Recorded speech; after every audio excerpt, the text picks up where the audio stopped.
श्रीराम समर्थ. तक्रम शक्रस्य दुर्लभात आयुर्वेदातील भावप्रकाश नावाच्या ग्रंथामध्ये ताकाचे बहुत गुणधर्म सांगितलेले आहेत. लोणी काढून घेतलेले ताक म्हणजे घुसळणं हा एक आयुर्वेदातील संस्कार सांगितलेला आहे. म्हणून याचे पदार्थातील औषधी गुणधर्म द्विगुणित होतात. मग ताजे लोणी हे कसे असते हो, तर चवीला गोड असते आणि ताकाचा अंश ज्याला असतो ते तुरट असते. नवनीत म्हणजे सार, दुधातील उत्तम स्निग्ध पदार्थाचा स्वाद, तिथला विरजण लावून दह्याचं घुसळण करून मंथन करून ताकावर येणारा तरंगणारा असा शुभ्र पदार्थ म्हणजेच हा चमत्कारच आहे. अहो, जसे दुधामध्ये लोणी असं तुकाराम महाराज म्हणतात. म्हणजेच उत्तमाच्या मंथनातून काढलेले अत्युत्तम म्हणजे हे लोणी. मग हे लोणी आपण म्हटलं की आपल्याला समोर आठवतो तो म्हणजे भगवान श्रीकृष्ण.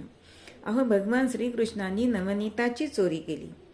मला तर असं वाटतं की त्याने प्रत्येक घरातील अत्युत्तम सार घेतलं म्हणजेच उत्तम गुणांचं लोणी घेतलं. तसंच आपण सुद्धा आपल्या घरातल्या लोकांचे जे उत्तम गुण असतात ते आपण प्रकट करणं हे अत्यंत महत्त्वाचं आहे. पण आपण निंदालास्त करतो, स्तुती कमी करतो.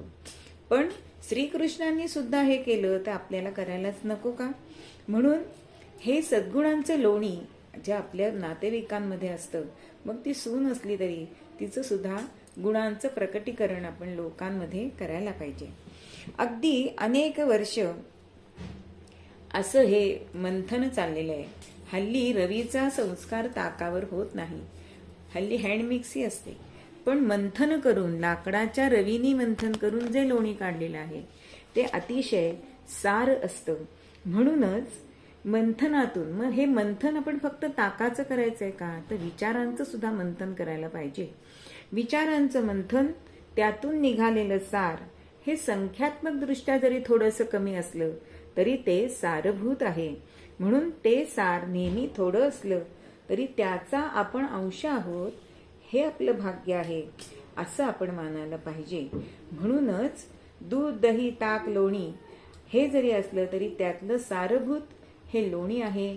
म्हणून हे नवनीत, म्हणून कायम नवीन नवनीत असं म्हणून त्याला म्हटलंय. आणि अत्यंत मृदू मुलायम असलेलं, अत्यंत औषधी असलेलं, पुष्टीवर्धक असलेलं असं हे लोणी. म्हणूनच ते श्रीकृष्णाला सुद्धा प्रिय होतं. पण आज कोलेस्ट्रॉल वाढेल म्हणून लोणी खाऊ नका, तूप खाऊ नका